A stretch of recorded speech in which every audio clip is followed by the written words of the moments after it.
Welcome to Deep into Sleep with Dr. Yishan Xu. Welcome to the show. This is Yishan. Let's think about this. If at our best age we lost all our hair, when we are pursuing beauty, want to look good, but we don't have any body hair on our face, on our head, what that may look like. I don't know about you. I know if that happened to me, I may be so scared, so panicked, so worried, and I may not feel confident, and I may worry about how other people view me and don't want to go out. I may withdraw myself. I may worry so much that I cannot sleep well. I may have insomnia. I may just let it ruin my life somehow. When I met Deeann, she does not have eyebrow, she does not have hair, but she looks so beautiful. Her beauty is from inside out, comes from her confidence. So she actually has been diagnosed with alopecia since she was 7 years old. But she has lived her life so happily. She read books about alopecia, reach out to the community, and educate people, coach people how to live with alopecia, live with worries. Hi, Deann. How are you? Welcome to Deep into Sleep. I'm doing well. Thank you so much for having me. We talked about the condition alopecia before. Can you share a little bit more about what alopecia is? Sure. So alopecia areata is considered an autoimmune disease, and which, some people's thought process is that our body is attacking our hair follicles and basically our hair falls out. And it could grow back at any time, and it could come back, it could grow back in a spot and then fall out again in another spot. And there's 3 different variations. So alopecia areata is the kind of blanket term for all autoimmune hair loss, but that can also mean spots.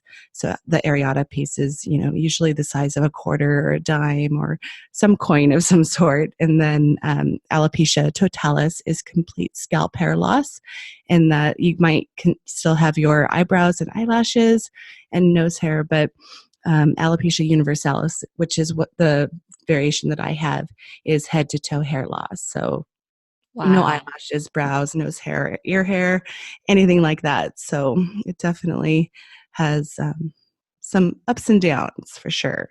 Mm-hmm. Wow, yeah. So this kind of condition sounds quite challenging for a lot of people. How many people have this kind of condition? So 147 million people in the world will have alopecia in their lifetime. And that may mean you might have a spot and it might grow back, or it may be something that progresses to alopecia universalis. So it's kind of, and it can change, but it is 2% of the world's population. Wow, 2%. That's a high number. And it sounds like for some people, if this happened to them, they will recover and have the hair grow back. And for some people, it's a lifelong condition. Definitely. Okay. Wow. So it's hard for me even to imagine if it happened to me. I possibly gonna be so scared, so worried how I may look like, how other people may view me. How have you dealt with this kind of, how you interact with the world after this condition? Yeah. Well, depending on when you are diagnosed, it kind of depends on what your perception of hair is. A lot of people, they may get it when they're children, very, very young toddlers, and they may not understand at first what other people are seeing when they look at them. And oftentimes, so actually, almost 100% of the time, people, when they see someone who is bald or balding, say, oh, that person is sick. And people with alopecia do not consider themselves sick. They, it doesn't affect our internal organs, or, it's definitely a visual thing that that people respond to. And so when you're diagnosed when you're younger, you may not realize, but it definitely, the world's perception and ideas kind of encroach on you for sure.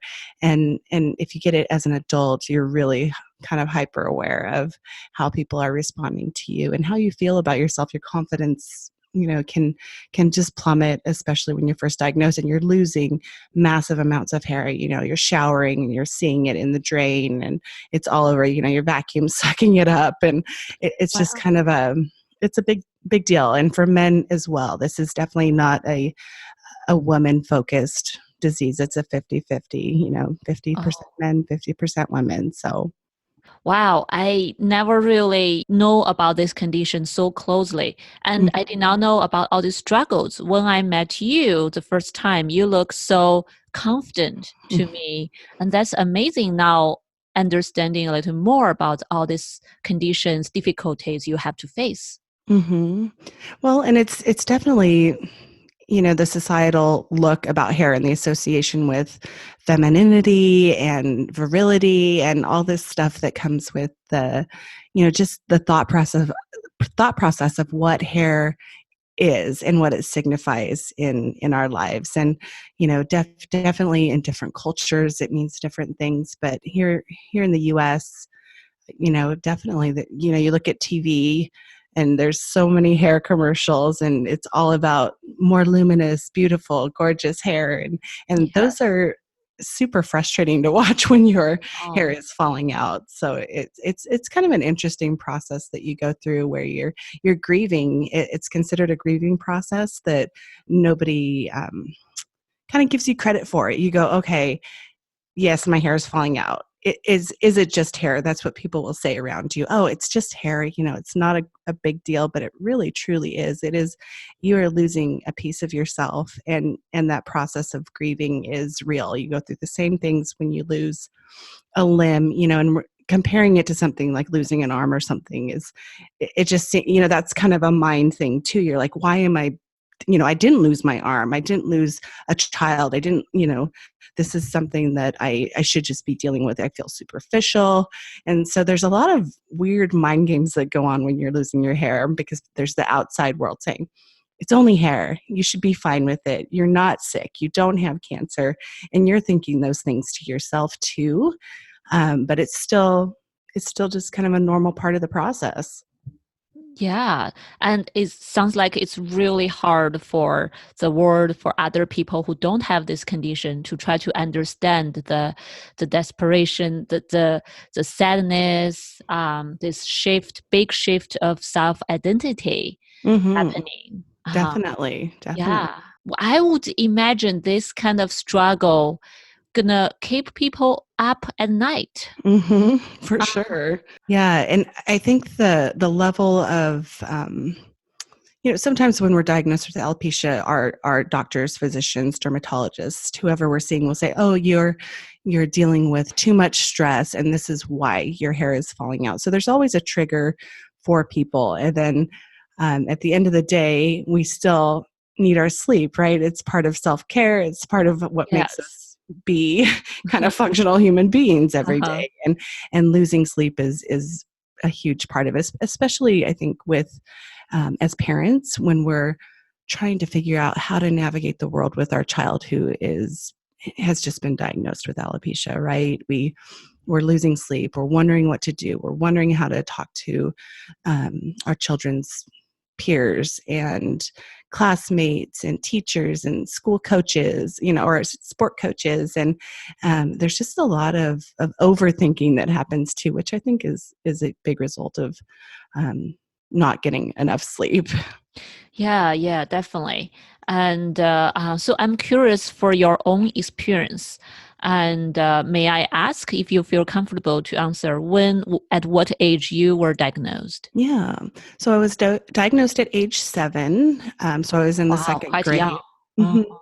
Yeah. And I did have regrowth when I was 14 years old. I didn't do anything different. I just was, living my life. I was in the 7th grade. And then over the summer between 7th and 8th grade, my hair almost completely grew back in. So that would have been within a 3-month period of time. So I was able to go into 8th grade with kind of a cool retro haircut and yeah, and then from that point until I was about 28 years old, I had small spots that kind of would show up and then regrow, and then another one would show up somewhere else. So it was always a constant of trying to brush my hair a certain way, trying to cover it with eyeshadow, trying to not allow anyone to touch my hair. I was also played school sports. I was on the volleyball team and softball team, and wearing a hat and then a helmet for softball would always be kind of traumatizing in the taking off process. After I would be done playing, I would take my or my batting helmet off, and then I would always just be very, very careful of how I took it off, just in case a bald spot would show. So it's a lot of kind of underlying anxiety that was there, with the worrying about people seeing it and then having to start conversations about it. Yeah, and it sounds like a lot of worries about how other people may judge you, may Mm-hmm. view you, Mm-hmm. for sure. Yeah, so in your own experience, when all this happened, when you were so consciously, covering it or managing it, did it ever impact your sleep? Truthfully, I do not recall if it did or not. I imagine I did. It must have, right? I mean, because I think that all aspects of your life are affected when something's happening to you. Um, and as a teenager, I probably slept too long in the mornings and stayed up too late and things like that. But so those things contributed to. But I truthfully, I do not recall it affecting me, even as an adult, because when I was older, but again, I had just had, my daughter when my hair was almost completely falling out. So having a baby in combination with that it's hard to probably discern which was affecting me the most with my sleep. Yeah, definitely. Being a parent, especially being a new parent, sleep could be another whole different challenge. Mm-hmm. Yeah, but sounds like overall, even though you have to deal with all these challenges, you still maintain your life. You still try to do whatever you have to do. Right. Yeah, have a very resilient mindset. Yeah, well, I think that a lot of things contribute to that, right? We have well, first, I met other people with alopecia, and that connection of having people who understood what I was going through and who could relate to the struggles that I had, and the outside, feedback that you're getting from the world. It makes a world of difference. But it took me about 30 years to meet one other person with alopecia areata, and that's kind of frustrating as somebody who, these days we have social media, we have all this access to information, and people are still feeling alone, and that's the one thing that I really want to explore in the life that I live. And I, not talking about it for years and doing things like that has kind of made me shift my mindset and say, okay, and I'm not sure if we talked about it, but I published a book in 2015 with other people's stories and black and white photos for people who have alopecia, and that has made a world of difference to the alopecia community. And that became kind of an important process for me in dealing with my own alopecia. You go, oh, what am I going to do? I never talked about it, and now let's talk about it all the time. So that's what I am kind of spending my life doing. And that resilience piece of it is knowing that I can make a difference for other people who are living with this, for kids who are being diagnosed and having issues at school, and parents who really need that support from somebody who understands. And so I work as an alopecia life coach. And I think that this is just where I'm supposed to be in with my experience. So That's great. What's the title of your book? the title of my book is called Head On: Stories of Alopecia. That's great. You are writing this book. I'm sure there are a lot of people out there. Sounds like they are hiding or they are not even know where the connection and support is. And you Mhm. are providing this kind of coaching, support, this kind of service. Mhm. When you coach people, either parents or adults, individuals who just got diagnosed or still in the early stage of dealing with this situation, if they say, well, I'm really worried and I worry about it day and night, Mhm. what would you normally do to them to help them? Well, first off, we kind of discover what the worry is about. If we can identify if this is kind of a truthful or imagined um, sense about it. Is this just an imagined thing that people won't love me, people won't accept my child, my child will be bullied, and really there's all these possibilities of what could happen and what could be the reality. But until we kind of break it down and say, okay, are these things true? Have we given people the ability to accept us and move forward? Because I think a lot of the time we are, as humans, we kind of go, okay, we're gonna rely only on ourselves, right? Or only our family unit, and we're not going to reach out to the people who do have the capacity to care about this and help us through a situation that's difficult. So we have to kind of look at those things and say, do I have the support and can I move forward with this, instead of saying I'm just going to handle this myself. So that's a big piece of it right there. Hmm. That's great to help people distinguish what is reality, what is imagination, Hmm. and realize there are supports out there. Hmm. Uh, when you connect with people, talk about this, interview with other people for their experience, have you noticed, like, I'm wondering, is sleep, any kind of sleep difficulties common among people with I I alopecia? think definitely. I think that is a huge factor, and I think that just comes with worry, right? We Mm, lay awake at night worrying, constantly thinking about the possibilities, whether they're imagined or not, to be yes. out there, and we lose sleep. We wake up early. We're worried, more when we wake up in the morning, and then it starts to kind of infiltrate other parts of our lives, right? Our work, school, depending on if you're a student. And right now, we're approaching back to school time, and Right. I'm hearing from a lot of parents who are saying, my child, usually it's when they're starting, kindergarten, when they're starting junior high, when they're starting high school, those big kind of monumental milestones um, that are tough for any child, right?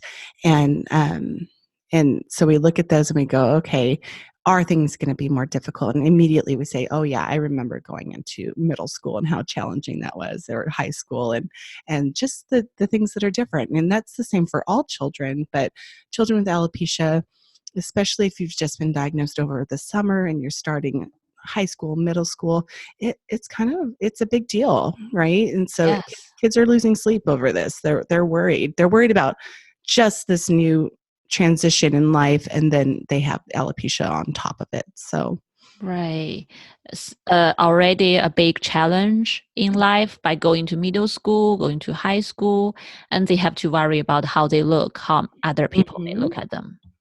Yeah, and our parents is we can talk all day about how it shouldn't be so important, but that's the reality. It's just an important thing, especially at that age. So Then what parents can do to help support their children with alopecia?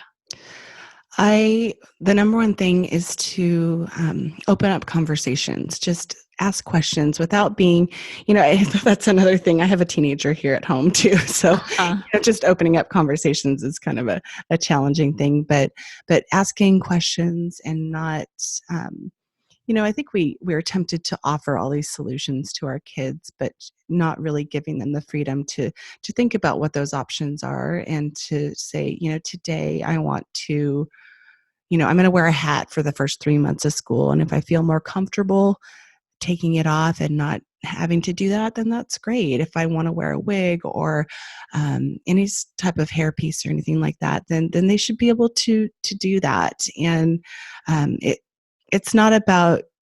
I think a lot of the time parents they want their child to feel free to not wear anything on their head, and that's just not the reality in the very beginning, especially because we want that comfort, that security blanket of wearing something and protecting ourselves from people looking at us. And so I think that opening up conversations, talking about what your options are and saying, hey, what does today look like? What do we want to do today? And just allowing them to share with us when they're ready. So which is hard, I know, to wait for those conversations, but just being ready and available and having the information that they may need. Also, another thing is being prepared to talk to your child's school administration should that be an issue of wearing a hat or bullying or anything like that. It's just kind of a good thing to be prepared for. Mm-hmm. Yeah, I really like that. I like how you encourage parents or parents should think about to empower their children, to let out all the options. So the children, the teens have option, or they feel like they have some kind of control over the situation, Mm-hmm. instead of forcing parents' value, ideas, what should be done to Mm-hmm. the children and teens. Yeah.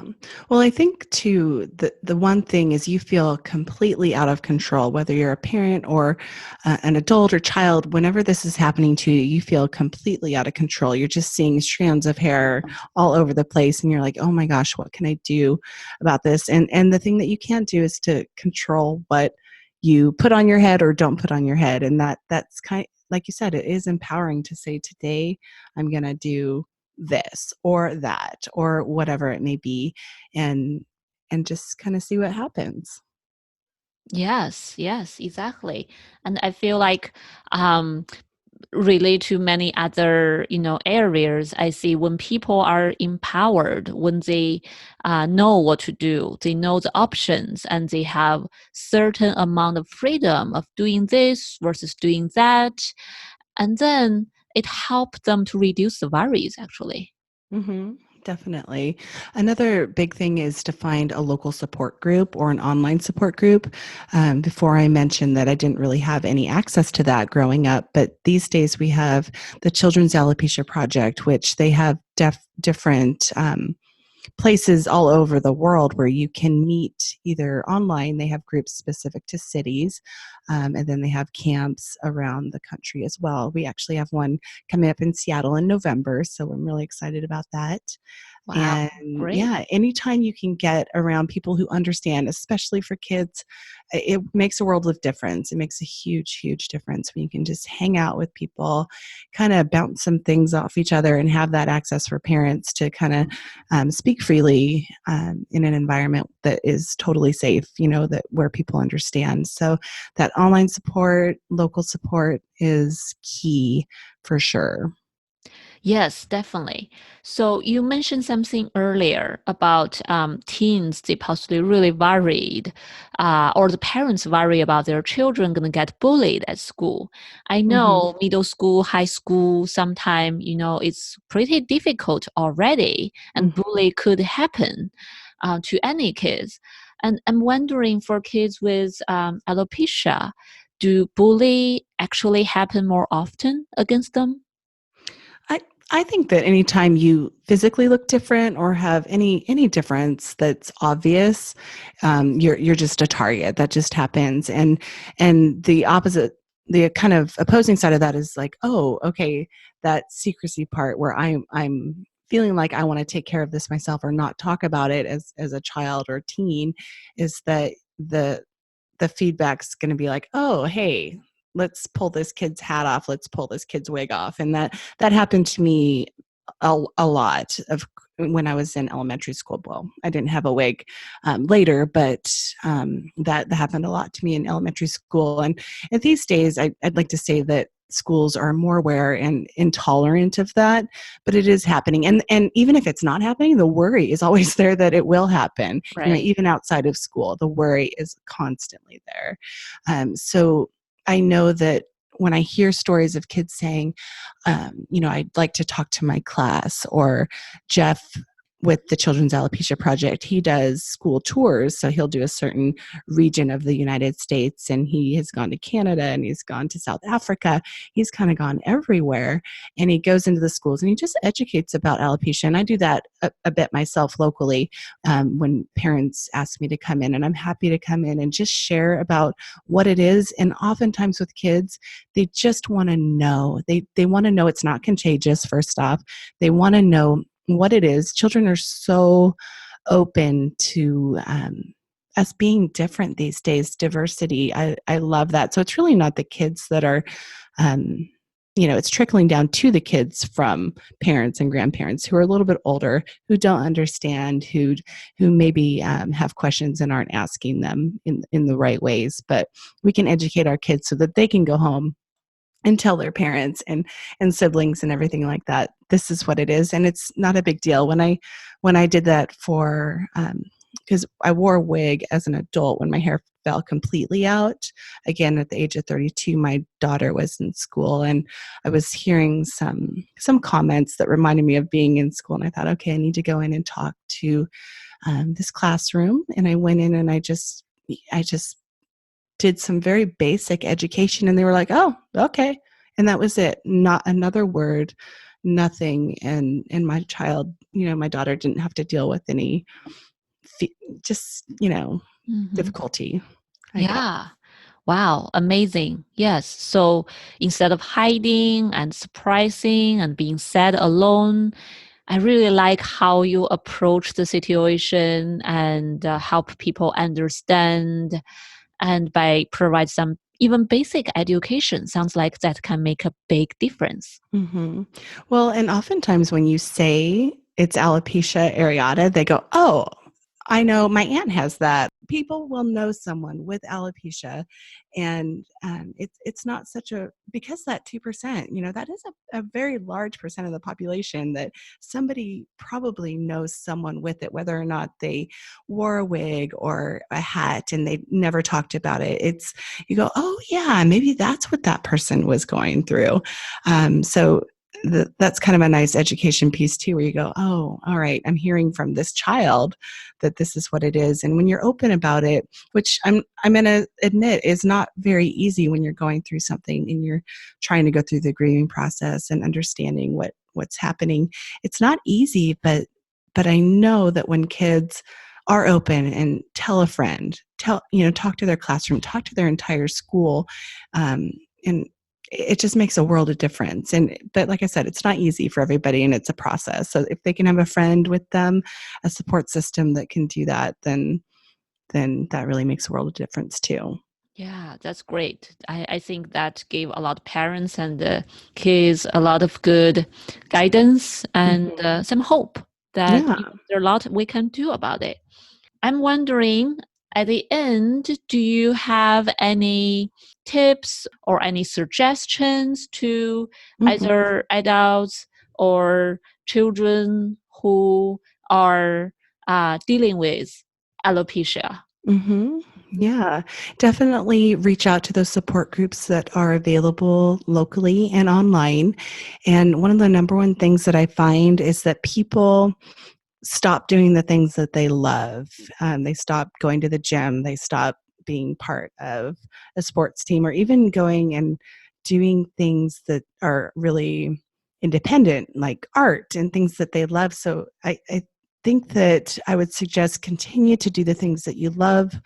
Reach out to your friends and family for help. And even though they may not understand, it's good to just kind of say, hey, this is how I'm feeling. You may not understand, but this is kind of what it looks like right now. And I could just really use your support, because a lot of our family and friends have no idea how to support us.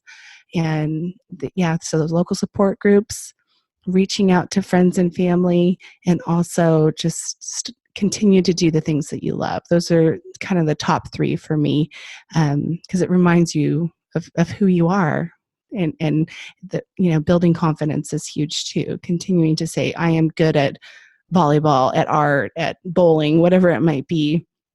And also, in regards to sleep, get that sleep, exercise, get sleep, do all these things that build us up, eat right, figure out what's going on with your dietary things too. And just always, can always be working to be physically better too. These are great tips from Deeann. So how we look does not define who we are. If we can accept who we are, find resources, find options, these worries may not bother us that much anymore. Deeann will launch her podcast, Alopecia Live, next week. You can find it on all the major podcast platforms. If you want to find more information she talked about today, welcome to visit our show note on our website, deepintosleep/episode/004. You are also welcome to subscribe our email list on our website. We will send out tips about sleep in the future. We have a special guest next time, a sleep medical doctor from UK. Thank you for listening. I will see you in 2 weeks. Sleep is an individual thing. We all sleep differently, and there is so much we can do to improve sleep quality. Keep hope and carry on. This podcast is for general informational purpose only and does not include the practice of medicine or other health professional services. Usage of the information we share is at the listener's own risk, and our content does not intend to be a substitute for any medical and professional services, diagnoses, and treatment. Please seek professional health services as needed.